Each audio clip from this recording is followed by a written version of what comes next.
Hello guys, this is Rikard Sjönlom from Beardfish. I'm sitting here in the beautiful Divan du Monde, and you're listening to Morow.com. Also, Beardfish has a new album. It's called +4626 Comfort Zone, and I happen to think it's one of our best albums to this date, and I really think you should listen to it. Take care.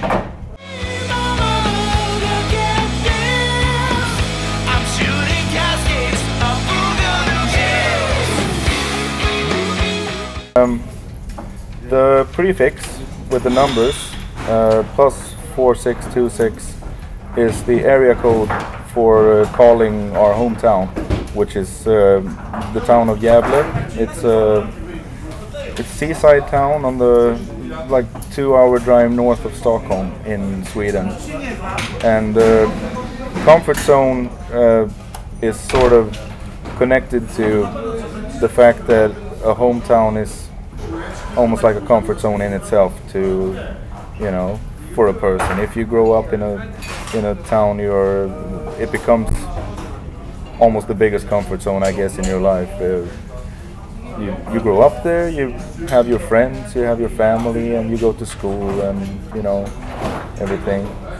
And what I've noticed, at least for myself, is that I can, a comfort zone might not always be just a good thing. It can be also holding you back, almost like you grow too comfortable within a certain place or a situation that you're afraid of exploring other parts of yourself or the world, or you go to work and you're there between 8 to 5, and then you come home and make dinner and talk a little bit, and then you go to sleep and do the exact same thing the next day, which is fine, of course. I mean, but I think a lot of people would probably benefit from leaving their security or leaving their comfort zone and venture into the world, and then try something different.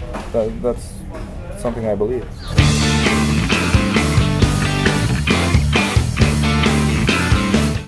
Yeah, you never know. I used to be more into writing funny, but I mean at least humorous lyrics in the past. But I think, because I'm really kind of a happy person, and most of the time, but still, if you're talking about, for instance, The Void or this album to some extent as well with Comfort Zone, I'm guessing that by writing about stuff like this, it's a kind of a way of dealing with stuff that you see or stuff that you go through yourself. And music, I mean, writing lyrics is really therapy for me. It's like going to a therapist, but it's cheaper, and it pays the bills sometimes too. So I mean, it's kind of nice. But you never know. We might go back to Gooberville or something again, like we did back in the same day or something like that. It all depends on the kind of mood that an album has. So.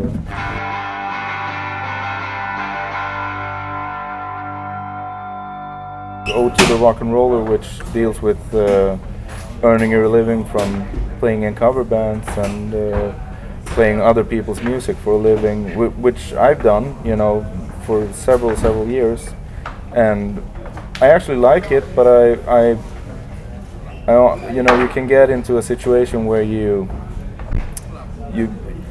get pretty sad or something because you're making a living out of, as I said, playing other people's music instead of, doing your own stuff. And the story behind it was, I thought I was going to write a pretty humorous song or something quite funny, and it turned out that the more I worked on the lyrics, I noticed that it was dealing with my own experiences, actually, from being in, a band playing Creedence Clearwater songs, or, just regular cover band music, or playing at weddings and stuff like that. And, in a place where people mostly like something to tap their foot to while they drink their beer, and it can get quite depressing. Aside from, if you compare it to being in a place like this, like Divan du Monde, and you know, having people standing there and actually listening to something you wrote yourself, which is a lot nicer, of course. But on the other hand, it pays the bills, and it is related to what I've chosen to do with my life. I play music, that's what I do, you know, and I have to feed myself and my children, you know, so it's part of what I do.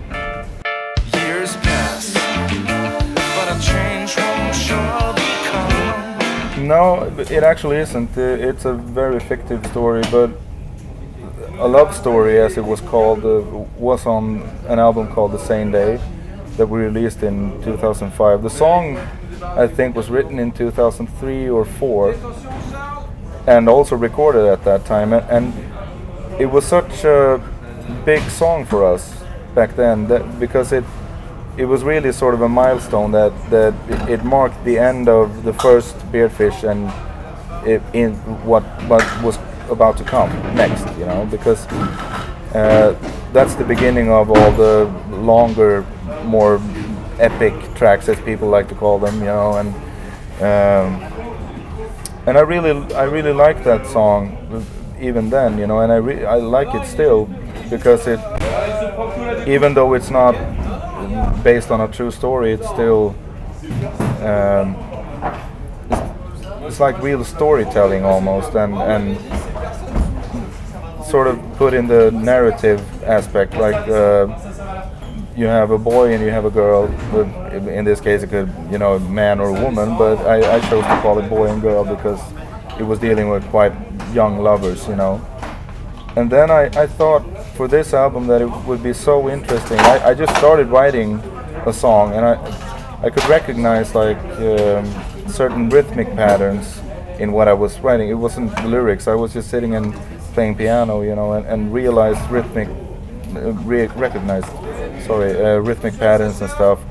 And I felt that this would be nice to see what happened to these two 10 years later, because it was 10 years since I wrote the song, and it was just such an enticing thing to do. I couldn't leave it alone, so I just started writing lyrics, and at first they were really dark, and then I went back and I changed it a little bit, because you don't really know in the ending of the song what happens to the guy, or, you know, but still the sadness of like him being still in love with this woman, and she also has feelings for him, but it's she is holding them back because she's married and she's about to have a kid with her husband, you know, and he basically, you know, goes mad with grief, or however you want to call it. And the black magic thing that I'm singing about is not really about black magic and sort of a satanic ordeal or something. It's more about just an expression of darkness or fury within him actually. So, and I just couldn't let it go. I just wanted to write about it, and yeah, it was interesting, an interesting journey for me. So we'll have the following in 10 years? Or? Maybe, you never know. If Beardfish is still around, I'm betting it could happen. Yeah.